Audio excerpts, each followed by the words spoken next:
আসসালামু আলাইকুম রহমতুল্লাহি ওয়া বারাকাতুহু। হাজিরিন, সম্মানিত ভিউয়ার্স, আজকে আল্লাহ পাক যে তৌফিক দান করেন দু একটি কথাবার্তা বলবো আমাদের নিয়ত সংক্রান্ত।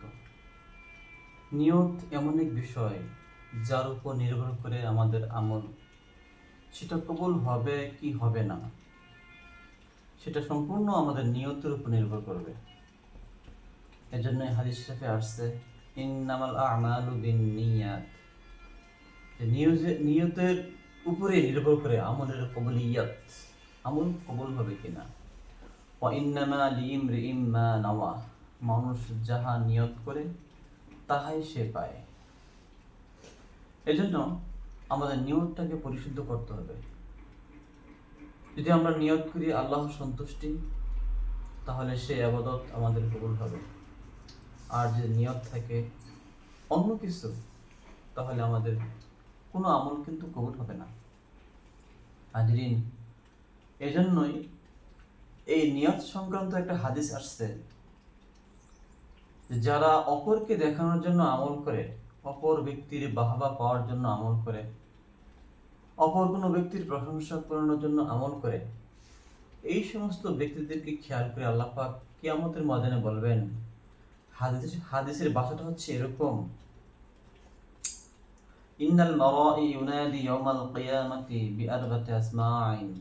কিয়ামতের ময়দানে যারা অপরকে দেখানোর জন্য আমল করে, লোক দেখানো আমল করে, তাদেরকে চারটি নামে ডাকা হবে।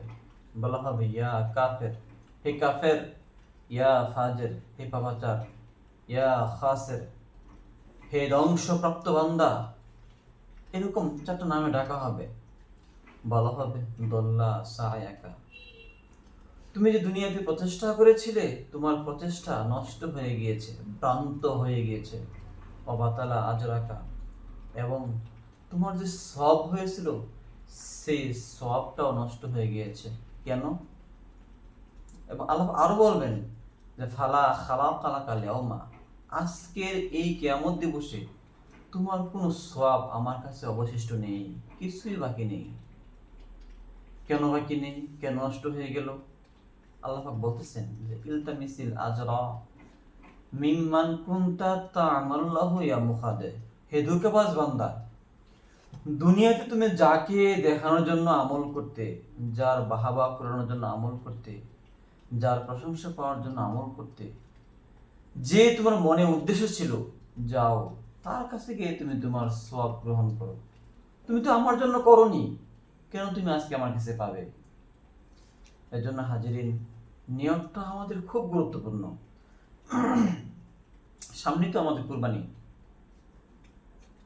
কুরবানি দেখতে কিন্তু কাজটা খুবই সুন্দর একটি কাজ, বাহ্যিকভাবেই মনে হয় এটা আখিরাতি কাজ, এবং আখিরাতি আমলের যে উপাদানগুলো আছে সবই মনে হয় এখানে বিদ্যমান। কিন্তু এত সুন্দর একটা ইবাদত, এটা দুনিয়াবি আমল হইতে পারে যদি আমাদের নিয়ত খারাপ থাকে। যদি নিয়ত এরকম থাকে যে এই কুরবানি করার মাধ্যমে যে গোশত হবে, সেই গোশত আমরা খাবো, আমাদের ছেলে মেয়ে খাবে, আমাদের যারা আত্মীয় স্বজন আসবে তারা খাবে, নিয়ত গোশত খাওয়া, তাহলে কিন্তু এটা আল্লাহ পাকের সন্তুষ্টি এতে আসবে না। আল্লাহ পাকের সন্তুষ্টি আমরা পাবো না। আল্লাহ পাকের সন্তুষ্টি পেতে হলে অবশ্যই নিয়ত করতে হবে আল্লাহ পাকের সন্তুষ্টি। গোশত তো আমরা এমনিতেই খাবো। হাজিরিন, এই বিষয়টা আমাদের খেয়াল করতে হবে। হাদিসে এমন আসছে যে কাম মিন আমালিন ইয়াতাসাওয়ারু বিসূরাতি আমালিল আখিরা, এমন অনেক আমল রয়েছে যেগুলো দেখতেই মনে হয় সেগুলো আখিরাতে আমল।